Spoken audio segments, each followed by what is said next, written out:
esta serie, perdón.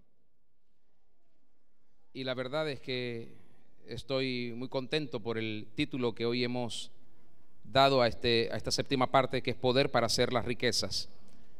Este título lo he visto muchas veces. Lo he visto muchas veces en muchas enseñanzas, y yo he estado muy deseoso de poder aprender y no simplemente decirles cosas que ya sé, sino poder aprender cosas que sé que el Señor está trayendo. Por supuesto, para Él no es nuevo, pero para mí sí, porque yo no las sabía y no las conocía. De modo que cuando uno dice a veces esto es algo nuevo, a veces la gente lo malinterpreta a uno, porque hay quienes dicen, bueno, no, nada es nuevo, todo existe, claro. Pero cuando Cristo vino, nos vino a ofrecer una vida nueva. Para Él no, porque Él ya la tenía. Una vida nueva para nosotros. Y ocurre lo mismo con esta serie que he estado desarrollando ya casi por 2 meses. Para mí ha sido tremendo, porque este es un título que he escuchado tanto. Y decías, les voy a ser sincero, no quería poner este título. Quería poner otro título. El primer título que pensé poner fue Dios, nosotros y las riquezas. Después pensé cómo nos trata Dios cuando se trata de riquezas. Pero al final entendí que no se trataba de cosas asociadas ni cosas que estén fuera de nosotros, sino cosas que están adentro de nosotros. Y por eso tuve que acceder a poner este título, Poder para hacer las riquezas. Y vamos a ver algo pero muy importante, y es cómo Dios se relaciona con nosotros en materia de riqueza. Y le voy a invitar que me acompañe a 2 pasajes en el Antiguo Testamento. El primero está en Primera de Crónicas, capítulo 29, y le voy a pedir que lo marque. Primera de Crónicas 29, márquelo allí, por favor. Y el segundo, y por este segundo es que vamos a comenzar a leer Deuteronomio capítulo 8. Así que abra su Biblia, marque Primera de Crónicas capítulo 29 y ubíquese en Deuteronomio capítulo 8, por favor.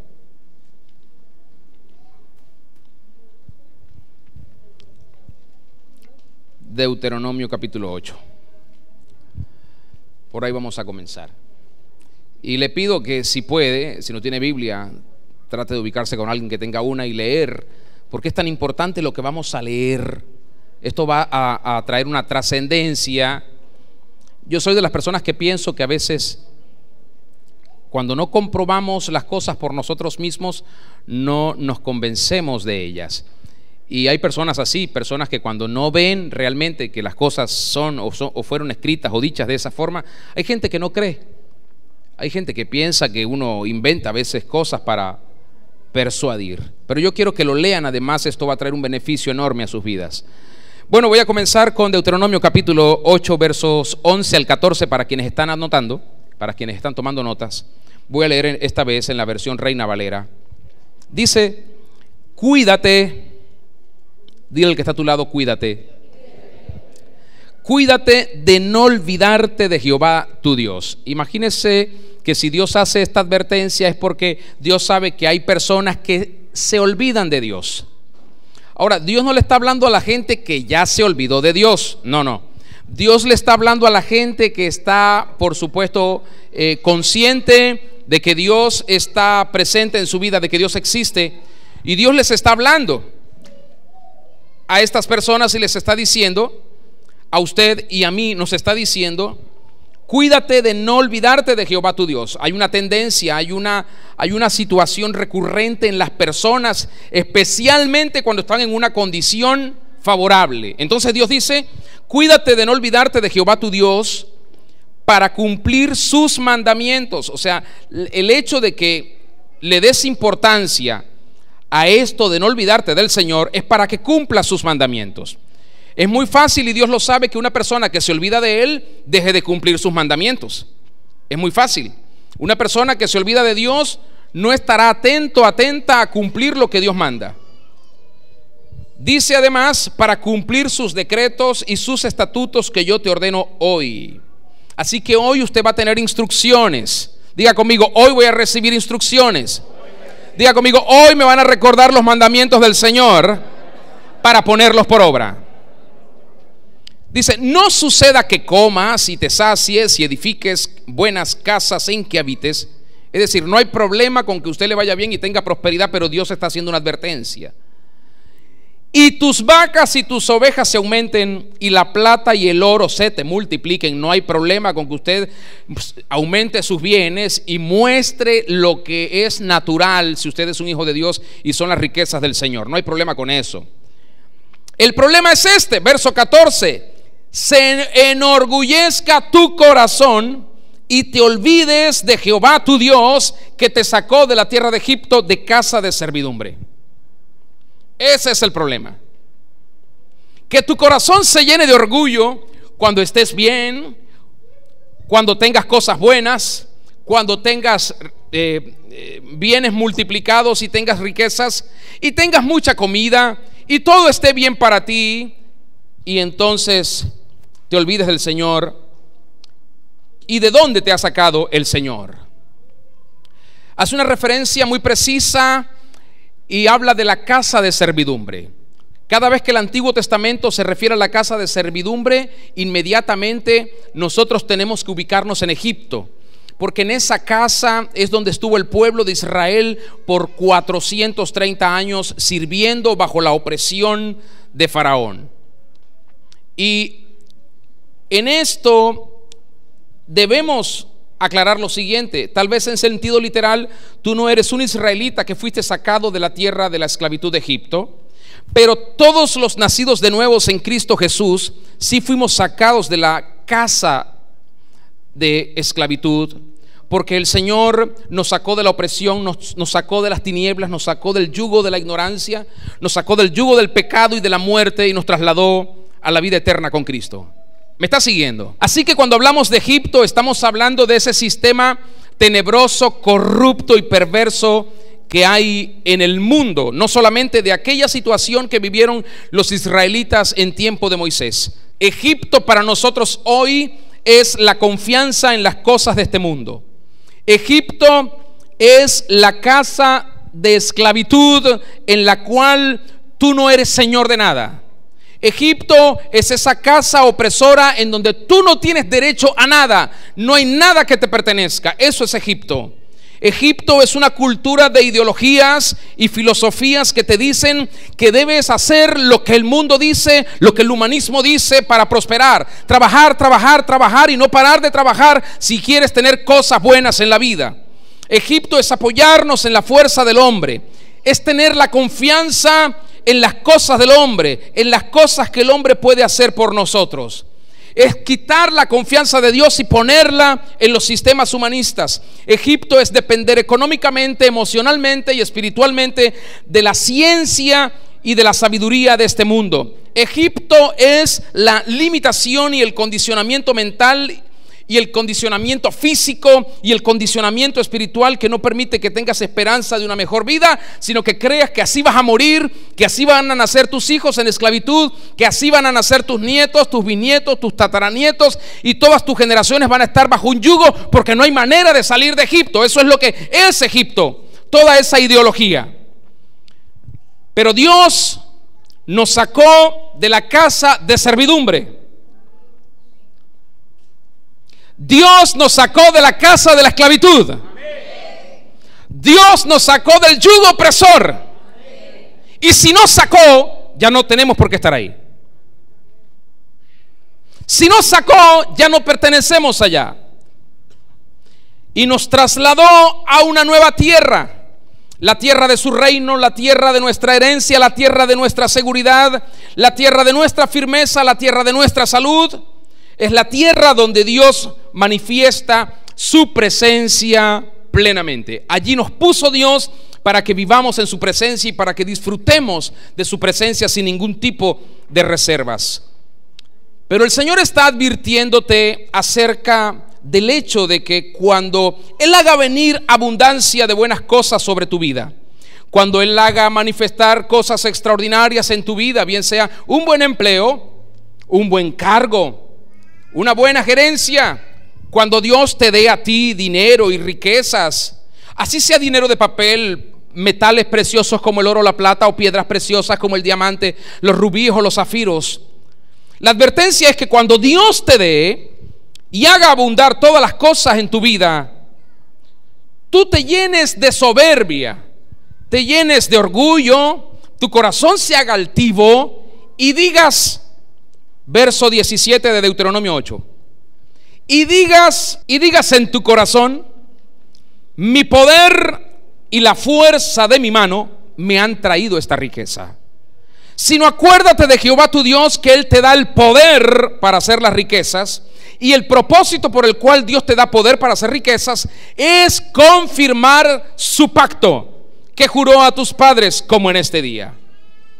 Entonces Dios te da poder para hacer riquezas, y cuyo propósito al darte poder es alcanzar la confirmación del pacto. Un pacto que es un pacto eterno, un pacto que jamás será quebrado de parte de Dios. Y tal vez tú lo quebraste en algún momento, tal vez yo lo quebré en algún momento, y tal vez nuestra conciencia nos está acusando con respecto a nuestra condición actual referente a ese pacto, a nuestra condición actual respecto a ese pacto. ¿Cuál es tu posición en este momento respecto a ese pacto? Cuando sientes que lo violaste, cuando sientes que faltaste y que lo quebraste, tú dices: el pacto entonces no está funcionando.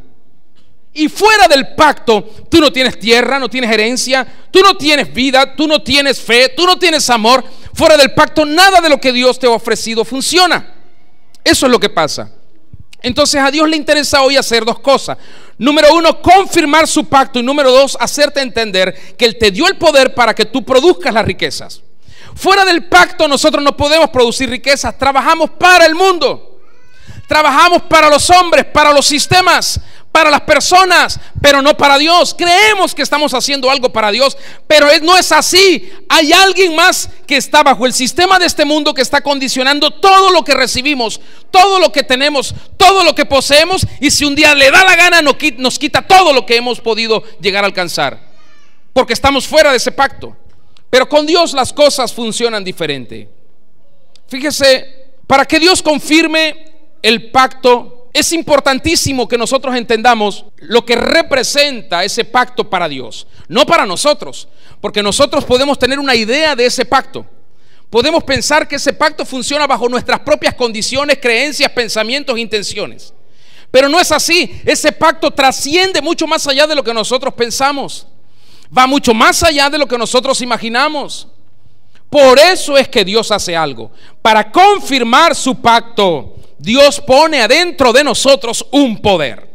No es un poder, miren esto, para reprender al diablo, echar fuera a los demonios, someter a Satanás, sanar a alguien. No es un poder para hacer un milagro en la naturaleza extraordinario. No. Este es un poder particular. Es un poder para que hagas riquezas, para que produzcas riquezas. Pero no funciona de cualquier manera. Tienes que estar en el ambiente, tienes que estar en la atmósfera en donde el pacto está activo, funcionando y desarrollándose plenamente. ¿Me están siguiendo? Si estás fuera de ese pacto, el poder que Dios puso adentro de ti no va a funcionar, porque Él no funciona fuera del ámbito donde está el pacto. Ese poder funciona en el ámbito donde funciona el pacto de Dios. Y el pacto de Dios no le funciona a todo el mundo. El pacto de Dios le funciona a la gente que tiene a Cristo revelado, que tiene a Cristo como el Señor en su vida, no como una frase, sino como una experiencia personal día a día. Entonces es importantísimo que Dios confirme su pacto, ese pacto que ha sido establecido sobre la preciosa sangre de nuestro Señor Jesucristo. Por favor, quiero que noten esto. Dice: a fin de confirmar su pacto. A fin de confirmar su pacto. Entonces Dios nos da las riquezas. Perdonen, no las riquezas. Dios nos da el poder para hacer las riquezas, a fin de confirmar su pacto. A fin de confirmar su pacto. Qué manera tan extraordinaria Dios poner una señal visible adentro de nosotros, que se va a mostrar en el mundo físico, a fin de confirmar su pacto. Esto se trata de riquezas duraderas. Esto se trata de riquezas eternas, celestiales, riquezas sobrenaturales que luego se van a manifestar en la tierra. Pero primero Dios tiene que poner en nosotros una base, un cimiento de las riquezas eternas. Primero el Señor tiene que construir en nosotros la revelación de Cristo. Sin la revelación de Cristo nosotros no funcionaremos en el pacto. Y si no funcionamos en el pacto, no tenemos el poder para hacer las riquezas. Y sin el poder para hacer las riquezas significa que estamos fuera del pacto. Porque así lo puso el Señor. Fíjense, es necesario que nosotros entendamos que si Dios nos diera todas las cosas en abundancia como las queremos tener, si Dios nos diera todas las riquezas y todas las peticiones que le hacemos como lo queremos que lo haga, sin tener sabiduría, las riquezas nos echarían a perder. Porque no todos están preparados para vivir en opulencia o en riquezas. No todos. ¿En qué? A ver, si yo le dijera a usted, mire, le tengo una noticia. El Señor envió a alguien que le va a dar a usted 100 millones de dólares. ¿Qué es lo primero que usted pensaría? Lo primero que sin duda usted no pensaría en los pobres, ni siquiera de segundo pensaría en los necesitados, ni siquiera de tercero pensaría en lo que Dios quiere hacer. Usted primero va a pensar en lo suyo propio, en sus placeres, en sus necesidades. Y así somos casi todas las personas. Entonces, ¿eso qué evidencia? Que no hay sabiduría. Que no hay sabiduría. Porque todo lo que tenemos que hacer cada vez que recibimos algo, que Dios nos regala algo, que Dios nos da algo, debemos ponerlo a sus pies primero. Pero viene de Dios, pero debemos ponerlo a sus pies primero, porque en esto se evidencia la sabiduría. Cuando yo me apropio de lo que Dios me da, sin rendirlo a sus pies, significa que yo estoy decidiendo el destino de eso que Dios me acaba de dar. Y no estoy pidiendo a Dios la sabiduría para ver qué quiere Dios que haga con eso que me acaba de dar. Y yo puedo caer en la presunción y en la necedad. Ahora, fíjese, muchas veces Dios retiene entonces lo que quiere darnos porque no hay sabiduría. Por eso se hace necesaria la sabiduría, porque el que tiene sabiduría tendrá temor de Dios. Tendrá temor de Dios para administrar todo lo que es puesto bajo su administración y mayordomía. ¿Y qué voy a hacer con esto? ¿Y cómo lo voy a repartir? ¿Y cuánto de esto yo puedo consumir? ¿Y con cuánto de esto yo puedo deleitarme? ¿Y con cuánto de esto puedo vivir placer y deleite? Cuando hay sabiduría, hay temor. Entonces, Dios no solo nos da las riquezas, sino también el poder para hacer las riquezas. El propósito firme de Dios al darnos un poder de esta naturaleza es que su pacto pueda ser confirmado. En otras palabras, cada vez que usted siente que la bondad de Dios lo arropa, usted dice: gracias, Señor, estoy dentro del pacto. Porque esa es la manifestación del pacto, la bondad de Dios, la generosidad de Dios, la piedad de Dios, la compasión de Dios, la manifestación de las promesas de Dios en su vida. ¿Me está siguiendo? Esas son señales del pacto. Entonces, cuando Dios nos da el poder para hacer riquezas, es para hacernos instrumentos de su justicia en la tierra. ¿De qué sirve que Dios nos diera riquezas si nosotros vamos a ser iguales de egoístas que los ricos de este mundo? ¿Me estoy explicando? ¿De qué sirve que Dios nos dé riquezas si nosotros vamos a tener la misma actitud que tienen los ricos de este mundo? Vamos a ser egoístas, opresores, pichirres. ¿De qué sirve? ¿De qué sirve creer que nos merecemos tanto si al final no somos fieles en lo poco? Algunos dicen: yo cuando tenga mucho voy a dar. ¿Y qué pasa mientras tienes poco? Este es el problema. Este principio de Dios funciona al contrario. Dios dice: el que es fiel en lo poco, lo llevaré a lo mucho. Entonces, aquí vemos algo tremendo. Las riquezas no vienen a nuestra vida, ni son manifestadas en nuestra vida, ni serán provocadas en nuestra vida para que tengamos todos los bienes de este mundo, miremos al pobre, nos demos media vuelta y seamos indiferentes a eso. No, eso no es sabiduría, ni tiene nada que ver con Dios. Eso es arrogancia, altivez, y es una tremenda necedad. ¿Por qué? Yo siempre he dicho esto: cada vez que usted hace algo para beneficiar a docenas, centenas, millares de personas, Dios le da más. Porque cuando usted mira el beneficio de la gente, Dios va a poner más. Bien sea más sabiduría, más gracia, más unción, más poder, más bienes, más riquezas, más dinero, más recursos, más gente, Dios le va a dar más. Porque Dios está viendo que usted quiere precisamente traer un beneficio sobre multitudes de personas. Entonces, si Dios nos da las riquezas, es para poder ser solución a la gente de la tierra. No es para que nos aislemos con nuestra riqueza, porque al final no va a hacerse lo que Dios quiere que se haga. Entonces Dios puso adentro de nosotros un poder, escuche bien, un poder solo para multiplicar, solo para hacer abundar, un poder para levantar, un poder para prosperar, un poder para progresar, un poder para tener éxito, un poder de riqueza. Di conmigo, poder de riqueza. Y este poder es para traer soluciones a la gente. No es para que tú digas, bueno, ve, a mí sí, y bueno, cada quien que vea cómo consigue. No, es un poder para traer beneficios a la tierra. Yo quiero decirle y quiero pedirle que usted concientice esto. Si usted no concientiza esto, usted va a estar siempre en esos ciclos o círculos en los que usted mira venir cosas buenas y luego las mira irse y no puede hacer nada para retenerlas. ¿Por qué? Porque lo que está dentro de usted no está funcionando correctamente. Necesitamos que lo que esté adentro de nosotros funcione correctamente. Mira al que está a tu lado por un momento y dile, concientiza esto. Dios te dio un poder para hacer riquezas y tienes que aprender a funcionar con ese poder. Póngase de pie por un momento, por favor. Yo quiero pedirle que usted haga conmigo una oración en esta hora.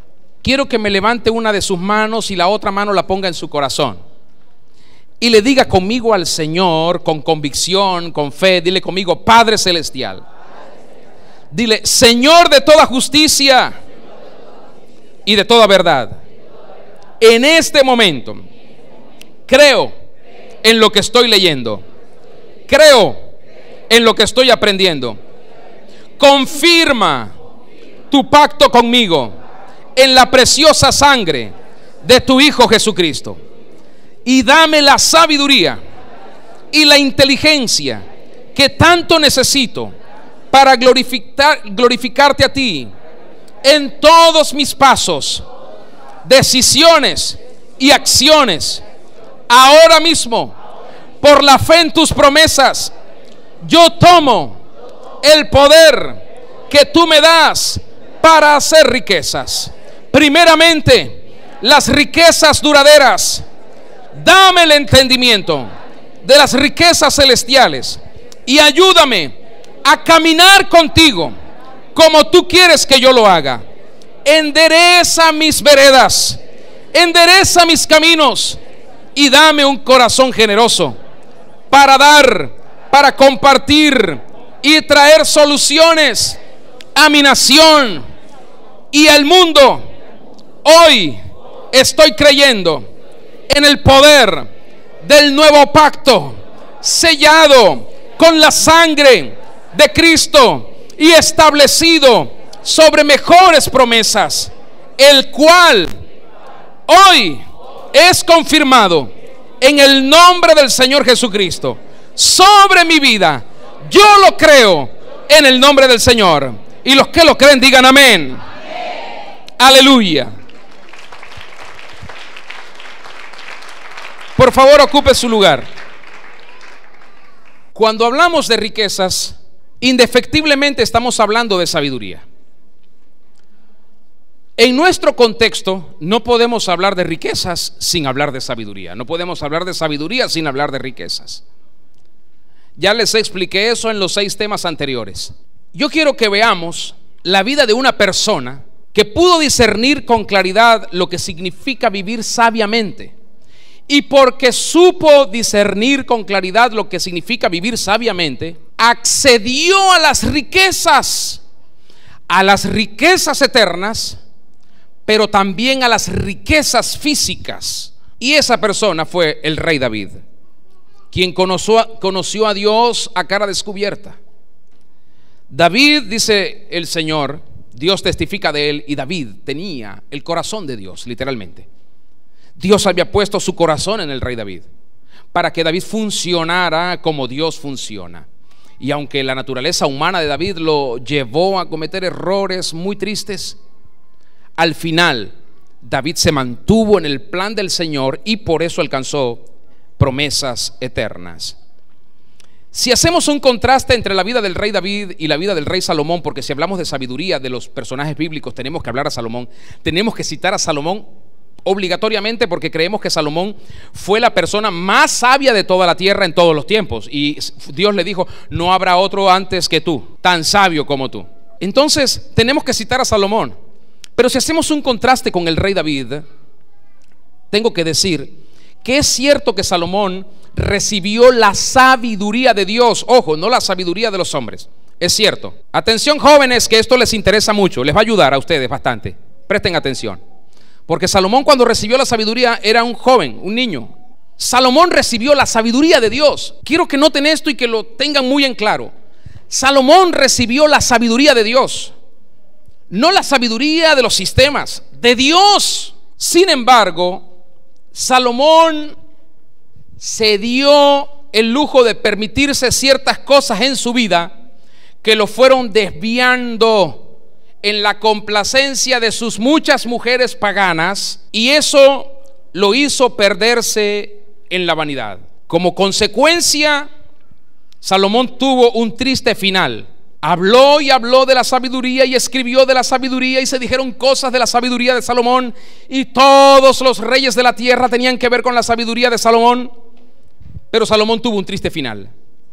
Es cierto que Dios le entregó a Salomón su sabiduría. Es cierto que Dios le entregó a Salomón riquezas inconmensurables, inimaginables, riquezas que no se pueden medir ni cuantificar. Imagínese usted, porque la sabiduría se manifiesta en riquezas. Y por eso vemos estas señales en todo lo que fue el contexto de la vida de los primeros años de Salomón como sabio. Un templo hermoso cuyo diseño asombró a todo el mundo de su tiempo. Un templo forrado en oro, con utensilios de oro, y todas las piedras más preciosas de la tierra estaban en algunos instrumentos y utensilios de ese templo. Esto sin contar las riquezas personales del rey y las riquezas personales de sus oficiales y de la gente, porque el pueblo era un pueblo que estaba bien, tenía bonanza, era rico. Además, todos los reyes, como que si fuese poco lo que David le había dejado a Salomón, todos los reyes de la tierra, cuando comenzaron a reconocer a Salomón como rey, traían más y más y más riquezas, y oro y plata y bronce y cobre y madera y todo lo que usted se puede imaginar era traído a los pies de Salomón, porque era el rey más sabio de todo el planeta. Todo el mundo le tenía miedo gracias a la fama de su padre, pero también a la honra que Dios le había dado a Salomón. Así que el templo de Salomón y toda la gloria de su reino en los primeros años fue una prefiguración del reino de Dios. Salomón tuvo un reino de paz y de muchas riquezas, como Dios lo tiene, como Dios se lo ha ofrecido a sus hijos. Pero Salomón no le dio un uso correcto a la sabiduría, y por eso Salomón termina sin ella. ¿Sabe lo que es triste? Tener tanta sabiduría y al final terminar sin ella. Este es un triste ejemplo de lo que pasa cuando tú crees que todo lo que tienes es por tu propia fuerza, por tus propios talentos, por tus títulos. Esto es un triste ejemplo de lo que pasa cuando tú crees que todo lo que tienes es porque tú te lo has sudado y te lo has ganado. Esto es un triste ejemplo de cuando tú crees que puedes vivir sin la fuerza de Dios, sin la ayuda de Dios, sin el poder de Dios, sin la gloria de Dios, sin la sabiduría de Dios, sin el amor de Dios, sin la ciencia de Dios. Esto es un triste ejemplo de que se puede tener sabiduría en un momento determinado, pero si no le das uso correcto a la sabiduría, terminas arruinado tú y castigarás a tus descendientes también por las consecuencias de tus pecados. Ya ustedes saben lo que pasó con los hijos de Salomón, o con el hijo de Salomón que asumió el reino. Se pervirtió de manera terrible, y los nietos todos se pervirtieron, se apartaron, se desviaron de Dios, levantaron lugares altos, adoraron falsos dioses. Se castigan las generaciones futuras. Pero el rey David conoció a Dios. El rey David tenía el corazón de Dios, y por eso el Señor le dio a David un regalo único que no le dio a nadie más. Dios le dijo a David: tu trono será un trono eterno. Y por eso es que el trono de David es eterno. Por eso es que el trono de David seguirá siendo eterno. Nunca desaparecerá. Siempre será reconocido en todas las épocas, en todos los tiempos. Cristo, cuando vino, fue reconocido por un ciego que le decía: Jesús, hijo de David. Y ese hijo de David ha sido coronado como Rey de Reyes y Señor de Señores. Su trono es trono eterno y sempiterno, lo cual significa que su reino no tiene fin. David fue un rey que estuvo cimentado en la experiencia personal con Dios. David no estuvo cimentado en las filosofías, ni en las ideologías, ni en las creencias paganas. David no estuvo cimentado en los cimientos del humanismo, ni en las tradiciones familiares y culturales de su nación. David no siguió los ejemplos de su papá. David estuvo cimentado en la experiencia con Dios.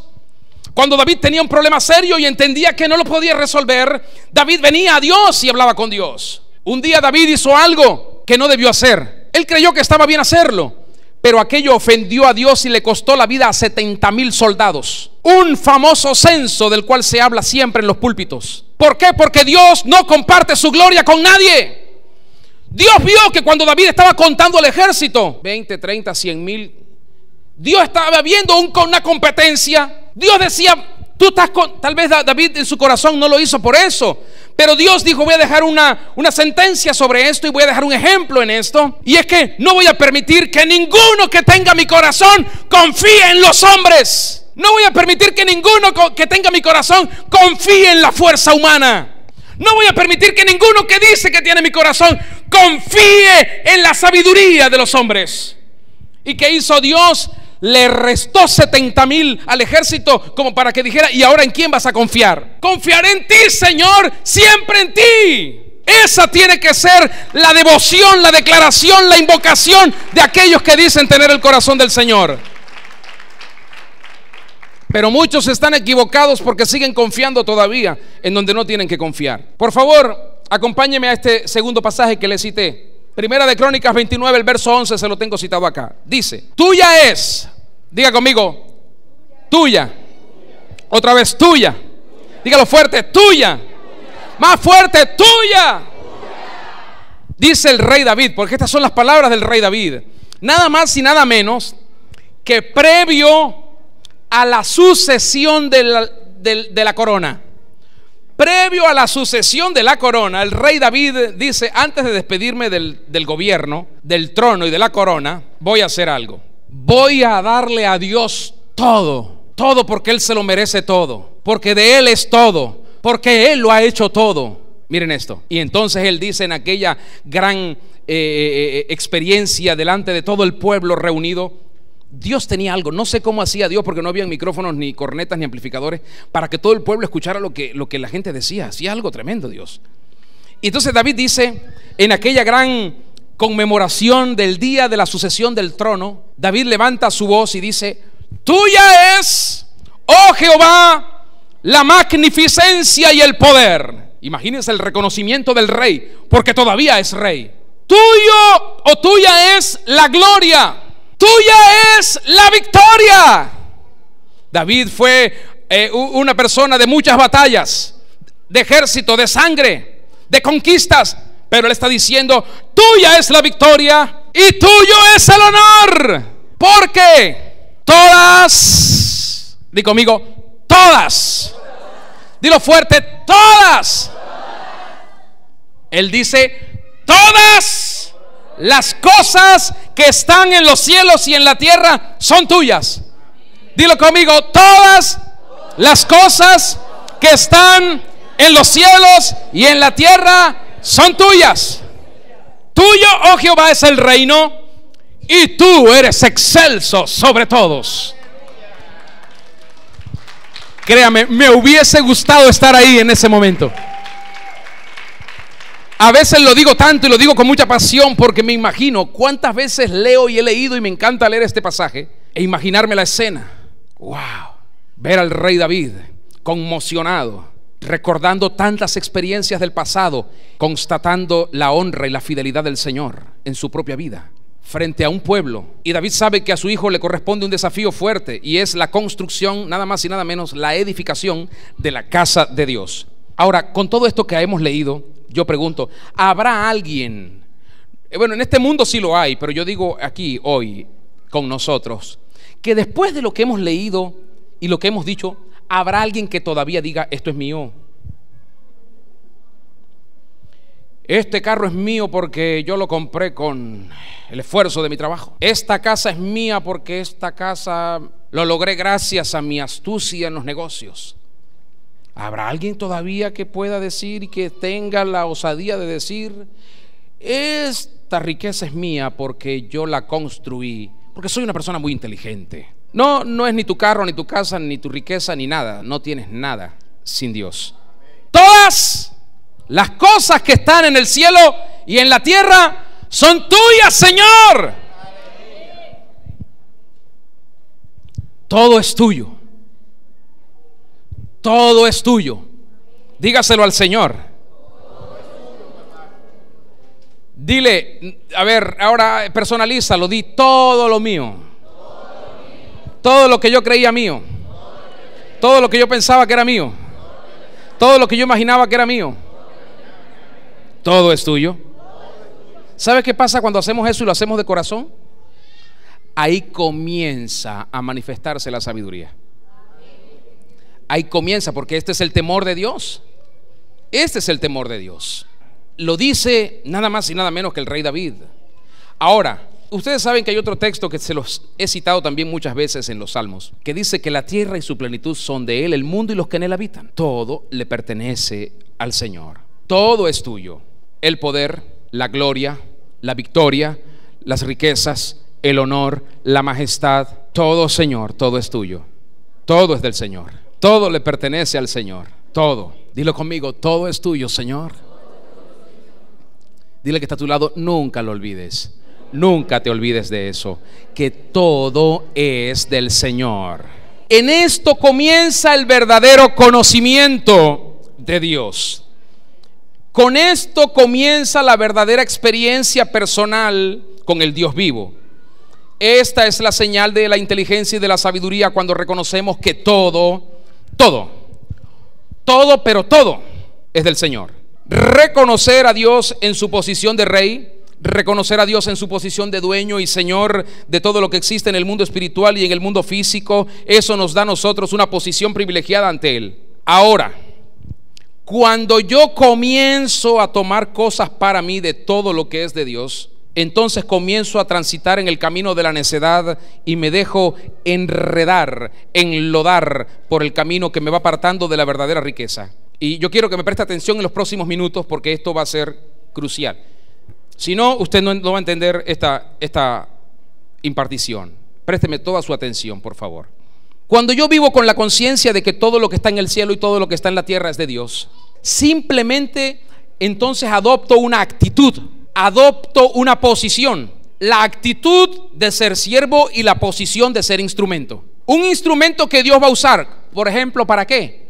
Para hacer pasar a través de mí muchas riquezas, muchos dineros, mucho oro, mucha plata, pero yo no los voy a retener, ni voy a pretender apropiarme de ellos, porque tengo la conciencia de que todo lo que está arriba en el cielo y todo lo que está abajo en la tierra le pertenece a Dios. Entonces voy a dejarlo fluir. Si un día lo detengo, dejará de fluir. Se tapa. Y si se tapa, el dueño de esa fuente tendrá que abrir otro canal con otro instrumento. Y entonces lo que quedó retenido en esta etapa, que soy yo como instrumento, un día se va a agotar. Y cuando se agote me quedaré sin nada. Lo mejor es que siga fluyendo, porque siempre lo voy a disfrutar. Que siga fluyendo su unción, su gloria, su gracia, su amor, y voy a servirle a mucha gente, y Dios se va a glorificar en la vida de mucha gente. Así que tengo que saber que las riquezas y la gloria van a pasar a través de mí, porque Dios ha puesto porque Dios puso en mí su pacto, y porque Dios ha puesto dentro de mí un poder para hacer riquezas. Quiero que vean esto. Soy solamente un vaso, un instrumento, usted lo es también. Cuando el vaso, el instrumento por el cual está fluyendo esa gloria, ese poder, esa riqueza, simplemente se dispone a ser útil, a servir, se va impregnando de esa gloria y de esa riqueza. Y las partículas de esa gloria y de esa riqueza y de esa sabiduría que van quedando le van dando un valor significativo y especial al instrumento, al vaso, al utensilio que Dios está usando. Me estoy haciendo entender. Imagínese que usted está fundiendo oro y tiene un instrumento por el cual todo el tiempo está sirviendo o vertiendo oro líquido, todo el tiempo. Llega un momento en el cual usted mira el envase que está utilizando, ese envase especial, y ve que hay ciertas partículas de oro que están allí. Eso es lo que pasa. Somos un instrumento. El apóstol Pablo, se los dije la otra vez, él declaró, somos vasos de barro, y dice él, Dios puso este tesoro en vasos de barro para que la excelencia del poder sea de él. Cuando usted quiere apropiarse de ese poder y de esa riqueza para que la gente lo mire a usted, Dios retira su poder y su riqueza, porque Dios quiere que se avista su gloria, no la gloria suya ni la mía. Cuando tú procedes humildemente para con Dios y para con tu prójimo, cuando Dios mira tu generosidad y tu fidelidad con todos los recursos que Él te ha dado para que tú los dirijas, hace algo. Dios aumenta los bienes de tu vida, de tu casa, de tu negocio, de tu empresa, porque tú entendiste esto, lo que dice Primera de Crónicas 29:12: las riquezas y la gloria proceden de ti. Dilo conmigo: las riquezas y la gloria proceden de ti. Dilo otra vez fuerte: las riquezas y la gloria proceden de ti. ¿Proceden de tu esfuerzo humano? ¿Proceden de tus estudios? ¿Proceden de tus padres, de tus jefes, del gobierno, de tus títulos, de tu inteligencia, de tu sabiduría, de tu astucia para hacer negocio? No, no proceden de eso. No proceden de los hombres, no proceden de los sistemas. Proceden de Dios. Y es allí donde tenemos que estar conectados, alineados y cimentados. Hay mucha gente que no entiende esto. Y porque no entienden esto, entonces estas personas no diezman, porque no conocen a Dios, no han la naturaleza de Dios. Pablo dijo en un texto por allá en Efesios 5: imítenme a mí como yo imito a Cristo. Cuando miramos a Dios y vemos su naturaleza con todo lo que Él es y tiene, nos damos cuenta que Dios es, por excelencia, Dios es dador. Y no solo es dador, Dios ama al dador alegre. Entonces, hay muchas personas que tienen una idea equivocada de los principios eternos de Dios.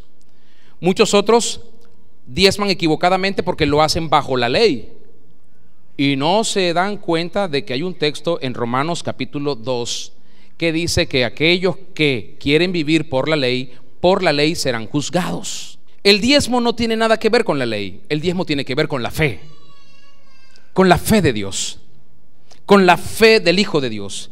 Tiene que ver con aquella actitud que tuvo Abraham cuando se encontró con aquel rey y sacerdote cuya genealogía no se conoce, llamado Melquisedec. Aquella actitud que tuvo Abraham para darle a él los diezmos de todo. Y usted sabe que esto no era algo de la ley, porque en los tiempos de Abraham no existía la ley. Dios no había establecido como ley que las personas debían diezmar o debían ofrendar o consagrar primicias. Y como no era de la ley, el Señor Jesucristo lo confirmó más adelante al decir en un acto en los cuales todos los fariseos se sentían orgullosos y los ricos se sentían muy orgullosos de traer los bultos y los costales de cereales como diezmos y como ofrendas. Y el Señor Jesús le dijo a los discípulos: miren esto que está pasando, esta gente está haciendo algo tremendo. Ellos diezman y dan en abundancia y eso está bien, lo dijo el Señor, el mismo Señor lo dijo, pero tienen un problema. El problema es que no se compadecen de los pobres, ni tienen cuidado de las viudas, ni atienden a los huérfanos. Una cosa era necesaria hacer sin dejar de hacer lo otro, es decir, seguir diezmando y ofrendando y consagrando primicias. Fíjense ahora lo que dice entonces el texto. Afirmemos esto, por favor. Primera de Crónicas 29, del 12 al 14 dice: las riquezas y la gloria proceden de ti, tú dominas sobre todo. En tu mano está la fuerza y el poder, y en tu mano el hacer grande y el dar poder a todos. Dios es el que engrandece y Dios es el que da el poder. Nadie más lo puede hacer. Una vez escuché una persona que me dijo: aquel me va a ayudar y aquel me va a hacer grande. Yo no tenía tanta experiencia, ni conocimiento, ni discernimiento, ni sensibilidad con el Señor. Yo decía, sin embargo, dije: eso no está bien. En mi corazón he aprendido algo desde el comienzo de mis días con el Señor, y es que solo Dios te puede dar cosas enormes, y si Dios no te las da, nadie te las puede dar. Por eso mucha gente se afana y las busca donde no están y donde nadie las puede dar. Pero el rey David dice En tu mano está el hacer grande y el dar poder a todos. Verso 13. Ahora pues, Dios nuestro, nosotros alabamos y loamos tu glorioso nombre. Verso 14, mírelo. Porque, ¿quién soy yo? Qué humildad, qué reconocimiento. ¿Quién soy yo? En otras palabras, yo no soy nada, no tengo nada. ¿Qué puedo hacer? Pero no solo eso, él también reconoce la condición de su pueblo y dice: ¿y quién es mi pueblo para que pudiésemos ofrecer voluntariamente cosas semejantes? Pues todo es tuyo y de lo recibido de tu mano te damos. El rey David se está refiriendo a lo que dice el verso 7, 6, 7, 8, por allá, no se los voy a leer, pero se está refiriendo a eso.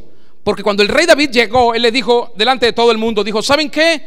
De mi tesoro personal yo he preparado, y habló de la enorme cantidad, toneladas de oro, toneladas de plata, de piedras preciosas y de muchas otras cosas. Y del tesoro del reino, aquí está también hay todo esto, toneladas de riquezas. Todo lo que el rey David había tomado por botín a todas las naciones que venció, todo estaba en Israel. Todo lo que le habían traído como reconocimiento de su gloria y de sus victorias, todo estaba en Israel. Así que la verdadera riqueza se produce en el corazón. Esta sabiduría de David y esta riqueza de David está y siempre estará asociada al corazón. Al corazón. Cuando las personas no tienen riqueza, no la tienen en su corazón. ¿Recuerdan cuando les hablé y les expliqué de que usted puede en este mundo tener muchos bienes y decir: yo tengo esto y tengo carros y casas y dinero de papel y oro y plata y lo que usted quiera, y Dios puede decir: qué desventurado, qué pobre, qué miserable y qué desnudo estás? ¿Recuerdan que se lo cité?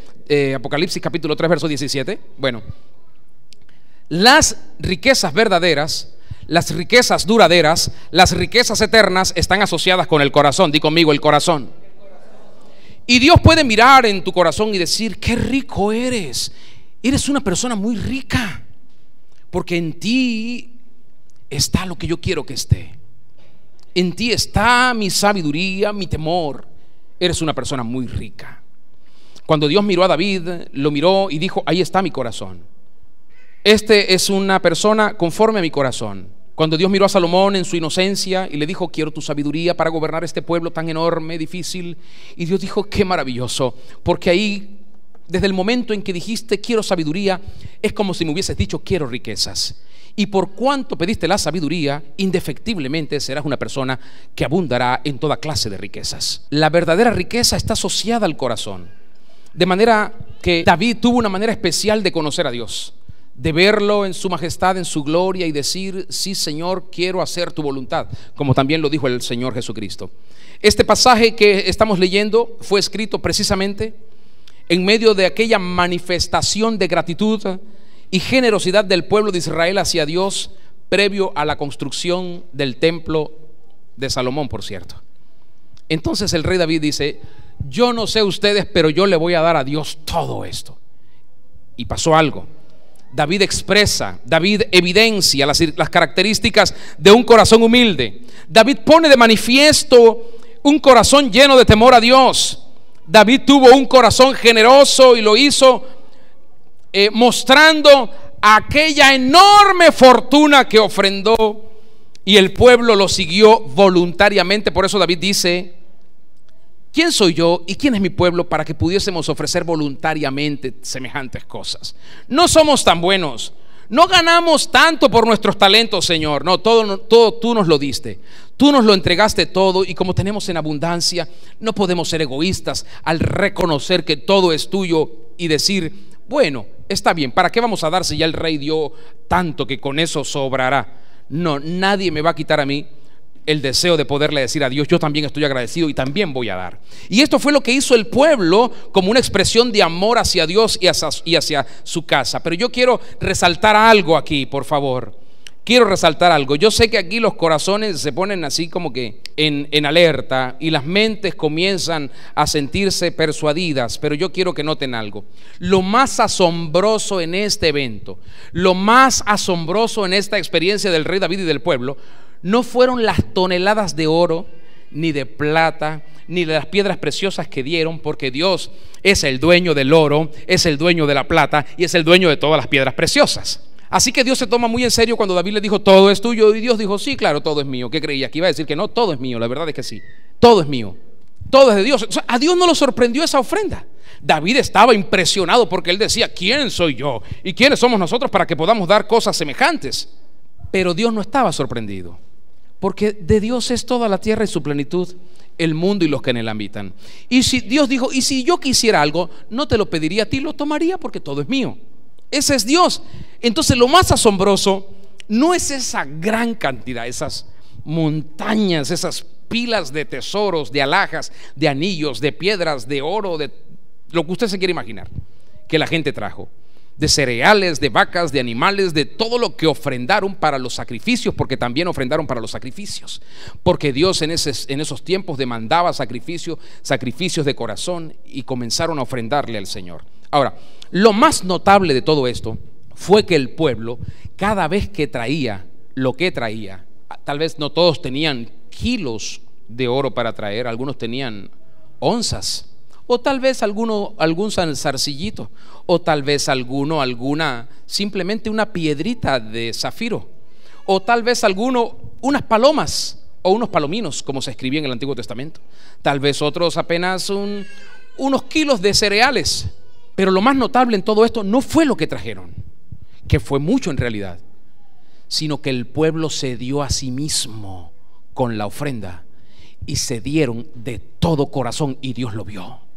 Dios dijo: esto sí me sorprende, no lo que estás trayendo, no la cantidad de cosas físicas, me sorprende que te entregues con lo que me estás dando, me sorprende que lo hagas con todo tu corazón. Porque hoy en día esto es muy difícil en mucha gente que da. La riqueza no estuvo en lo que dieron, sino en el espíritu que tenían para dar. La riqueza no estuvo en las cantidades, sino en la motivación que tuvieron para darlo, en la alegría que sentían al darle a Dios sin conveniencias ni condicionamientos. ¿Cuántas personas le dan a Dios para hacer negocios con Dios? ¿Cuántas personas le dan a Dios por el interés de tener más? Eso se llama codicia, egoísmo. ¿Cuántas personas le dan a Dios por obligación? ¿Cuántas personas le dan a Dios cosas pero no le dan el corazón? ¿Cuántas personas le dan a Dios pero no se dan ellos? Por eso es que ellos pueden dar algo, pero no pueden dar su tiempo ni su vida para servir. ¿Cuántas personas han dejado de darle a Dios lo que es de Dios, como diezmo, ofrenda, primicia? Hay personas que ya no tienen corazón para darle a Dios. Le dan a Dios, pero le dan a Dios sin corazón. Hay personas que le roban a Dios diezmos, ofrendas, primicias, precisamente porque no tienen corazón para darle. Mucha gente no le da a Dios cuando diezman, ofrendan o consagran primicias, no le dan a Dios su corazón con eso. Solo es algo externo. Yo sé que a veces esto puede caer mal, pero a veces insisto tanto en que si no crees que tienes esa convicción para darle a Dios, no le des nada, porque al final de cuentas no te sirve a ti, y mucho menos a nosotros, y mucho menos a Dios. Hay muchos que están dando, pero bajo la ley. Solo dan porque creen que deben dar, pero se pierden el efecto de la fe que obra por el amor, y por eso no sienten gozo al dar, porque cuando hay gozo es porque hubo amor al dar. Y qué hermoso es dar con amor. Eso produce alegría. Así que esto no se trata de dar solamente, sino en cómo damos, en cómo estamos dando. No solamente lo que damos es importante, sino en cómo lo damos, porque esto es lo que a Dios le da sentido y le da propósito para poner allí gracia y favor. Y Dios muestra su excelencia y su naturaleza dando poder a quienes le dan no solo las cosas, sino a quienes le dan el corazón. Dios les da poder, Dios les da autoridad, Dios les da riquezas, Dios les da tesoros, Dios les da sabiduría, Dios les da inteligencia a quienes le aman, a quienes no le roban, a quienes se gozan en agradecer tanta bondad, tanto amor, en quienes reconocen siempre: todo es tuyo, todo es tuyo, todo es tuyo, todo es tuyo, y de lo que tú me das yo te puedo dar. ¡Qué alegría, qué gozo! Dios da para engrandecer a otros. Mira esto. A veces creemos que Dios nos da para suplir necesidades. Tenemos un error de doctrina y un error de visión y un error de discernimiento y de convicción. Dios no nos da para suplir nuestras necesidades. Por eso es que muchos se hacen egoístas, porque dice, es para mi necesidad. No, cuando Dios te da para engrandecerte. ¿Lo puedes decir conmigo? Dile al Señor: Señor, gracias, porque cuando tú me das para engrandecerme.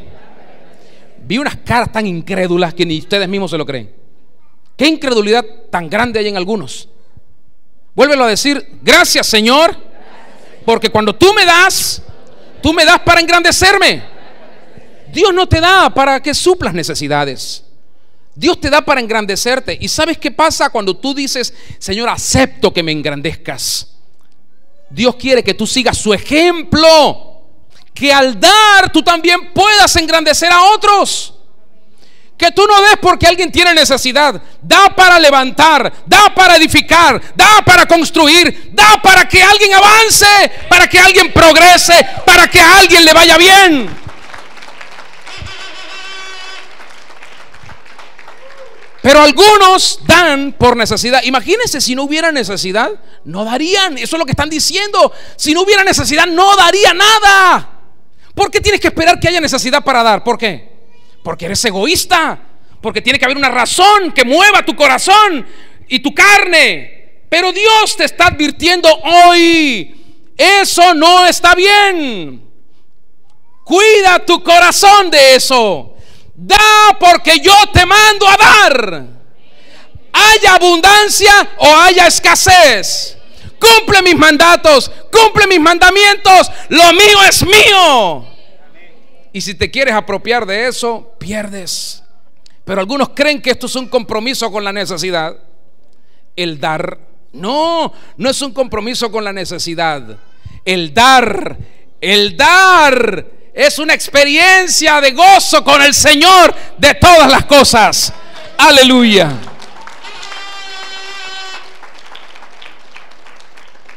Mire esto, hermanos. Si tú entiendes que Dios te da para engrandecerte, tú vas a decir: yo sé, Señor, yo voy a dar para engrandecer. Voy a engrandecer tu reino, voy a engrandecer tu iglesia, voy a darle a alguien porque lo voy a engrandecer, le voy a ayudar, lo voy a impulsar. No voy a dar por la necesidad, porque ¿sabes qué pasa? Cuando una persona es engrandecida, alabará al Señor, le honrará, le glorificará y servirá para seguir impactando el mundo, que es lo que Dios quiere al final. No cambiar al mundo, impactarlo con su gracia, amor, poder y trasladar a muchos más a su reino. Pero todavía hay demasiada gente egoísta de este lado. Eso es lo que pasa. ¿Y sabes qué es eso? Eso es pecado. Eso es pecado. Porque no haces lo que Dios dice. No lo das a tiempo. Hay un principio de Salomón en Proverbios que dice que cuando tú retienes más de lo que es justo, viene la pobreza, viene la miseria, viene como gigante a sitiarte. Tienes que vivir en la sabiduría del Señor. Ponte de pie, por favor. Quiero que recibas estas palabras finales con todo mi corazón y con todo mi amor te las doy. Aparta de ti la mezquindad. Apártala. Hay humildad cuando se reconoce lo que no es. Cuando reconozco lo malo que está la cosa, o lo malo que es algo que yo he hecho, que he dicho o que estoy haciendo. Aparta la mezquindad. Apártala. Apártala, no convivas con ella, porque te va a echar a perder, te va a dañar. Apártala. Desecha la amargura. No, eso no es parte de ti. Eso está allá en la vida antigua, pero no en la vida nueva. Aparta la amargura. Apártala. Desecha la religiosidad.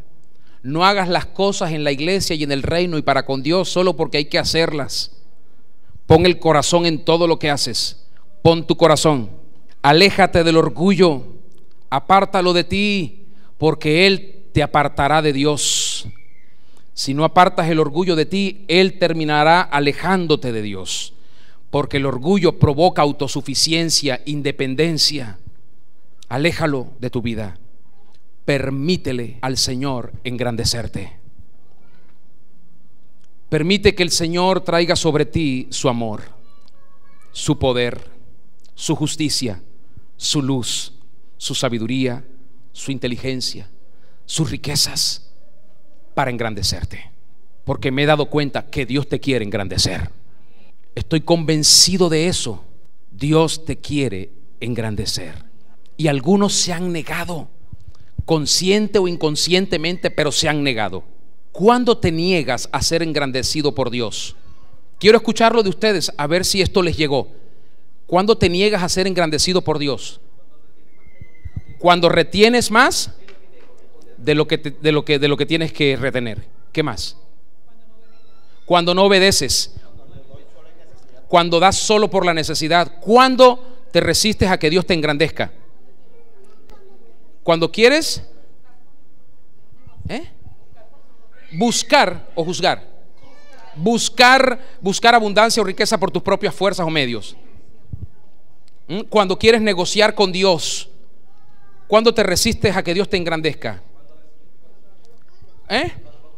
Cuando no pones tu corazón en lo que haces. Cuando haces lo que quieres. Cuando estás en desobediencia. Cuando lo que Dios te da no lo pones a los pies del Señor. Cuando no compartimos. Cuando te niegas a que Dios te engrandezca. Cuando crees que le das a Dios para que Él te dé mucho más. Cuando te llenas de deudas. ¿Qué más? Cuando no dejas fluir su riqueza, su sabiduría, su unción, su gloria en tu vida. ¿Qué más? Cuando te vuelves soberbio. Cuando no eres fiel al Señor. Cuando eres egoísta. Cuando hay altivez. Cuando te niegas a que Dios te engrandezca. Cuando hay orgullo. Cuando hay amargura. Cuando te niegas a que Dios te engrandezca. Cuando no somos sabios. Cuando no somos humildes. Cuando no amamos. Cuando no perdonamos. ¿Cuántas cosas tienes que revisar en tu vida hoy? Porque Dios sabe que es muy difícil avanzar sin su grandeza, sin su poder, sin su gloria, sin su amor, sin su sabiduría, sin su inteligencia. Yo la necesito todos los días y se la pido todos los días. Esto no es para uno llenarse de orgullo. La inmadurez te lleva a llenarte de orgullo. Pero cuando tú estás conociendo al Señor y lo miras, dices: Señor, gracias. Sé que el deseo no vino de mí. Este deseo no vino de mí, vino de ti. No soy yo el que quiere ser grande, sino que tú quieres engrandecerme y darme poder. Y es ahí donde necesitamos decir: quiero vivir siempre en el reconocimiento de que todo es tuyo, de que toda gloria, todo poder, todo te pertenece. Quiero vivir en el reconocimiento de que tú eres el que tienes las riquezas, la gloria, la majestad y la victoria, y que tú se la das al que tú quieres. Así que tal vez en este momento necesites unos minutos para decirle al Señor cuánto lo sientes, para pedirle perdón porque tal vez robaste algún diezmo, alguna ofrenda, alguna primicia, porque tal vez en tu orgullo te hiciste independiente, autosuficiente, y te negaste a confiar en Él y a buscarlo y a pedir su ayuda, porque tal vez has lastimado, has herido, tal vez no has querido compartir, has sido egoísta, tal vez no has entendido la función de ese poder especial para hacer riquezas. La riqueza no se hace afuera, la riqueza se hace en el corazón y se hace en el temor del Señor. Y hoy, Señor, estamos aquí, y mientras estamos aquí sabemos que tú escudriñas los corazones, y yo te pido que venga tu temor sobre todos nosotros. Venga tu temor, no para que nos perdamos, porque tu temor no desvía ni tuerce el camino de nadie, sino que tu temor endereza nuestras sendas. Tu temor nos hace caminar derechos. Perdona el pecado de egoísmo, de soberbia, de altivez, de independencia, de autosuficiencia. Perdona el pecado, Señor, de arrogancia, de egoísmo, de codicia, de avaricia, que ha habido en el corazón de tus hijos, que ha habido en el corazón de tu iglesia. Perdona el pecado de aquellos que se han negado a ser engrandecidos por ti, por tu amor, por tu gracia, por tu presencia. Y hoy te suplico que traigas un renuevo de fuerzas, de aliento. Trae un renuevo, Señor. Aleja todas estas cosas, la mentira, el engaño, la malicia. Aleja el humanismo, la sabiduría humana, la fuerza humana que ha querido sustituirte en nuestra vida. Y nosotros en el nombre de Cristo le decimos a esas cosas que estén fuera de nuestras vidas. Queremos aprender a vivir diariamente en absoluta dependencia de ti, nada más que de ti, Señor.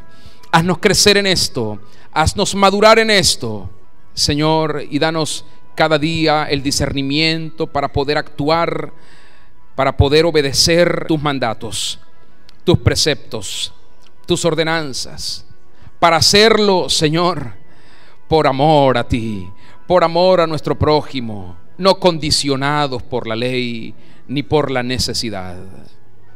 En esta hora te pido, Señor, que extiendas sobre cada uno tu mano amorosa y puedas tocar el corazón y sacar de ahí toda incredulidad. Saca toda incredulidad, Señor, y llévatela lejos de nuestras vidas y ayúdanos a vivir por la fe en el Hijo de Dios, por la fe en tus profecías, en tus palabras, en tus promesas. Ayúdanos a vivir por la fe. Tú lo has dicho, que el justo por la fe vivirá. Enséñanos a vivir en esa victoria, porque esta es la victoria que ha vencido al mundo, nuestra fe. Enséñanos a vivir por ella, a caminar por ella, a obedecerte por ella. Precioso Espíritu, gracias. Gracias, Señor. Gracias. Dile al Señor, díselo con tu corazón, dile: Señor, tómame en tus manos y haz de mí lo que tú quieras, cuando tú quieras, como tú lo quieras. Hazlo. Dile: hoy me rindo a tus pies y reconozco que tú eres mi Dios, que tú eres mi dueño, que tú eres mi Señor. En el nombre de Cristo Jesús. Aleluya. Amén. Amén. Aleluya. Gracias, Señor. Yo quiero pedirte que busques a alguien, no la persona que está a tu lado específicamente. Busca a alguien antes de que podamos salir. Busca a alguien. Y no sé si le vas a dar un abrazo, pero quiero que le digas de todo corazón, dile: Dios te ha dado el poder para hacer riquezas. Pero busca a alguien, no me lo digas a mí, ni lo digas solamente así. Y dile: Dios te ha dado el poder para hacer riquezas y Él te quiere engrandecer. No pongas más obstáculos y deja que Él haga su buena voluntad en su vida, en tu vida, en tu familia. Escúchame por favor. Cuando estamos en esto con Dios, ¿te acuerdas la semana pasada cuando hablamos del tesoro escondido? Hablamos de la corrección que viene cuando viene la sabiduría. Cuando estamos en esto con Dios es necesario hacer cuentas. Cuando llegues a tu casa después de almorzar, reúne a tu familia y haz cuentas con el Señor. Cuando digo que hagas cuentas, no me refiero solamente a que saques números y saques una calculadora y sumes o multipliques o restes, no.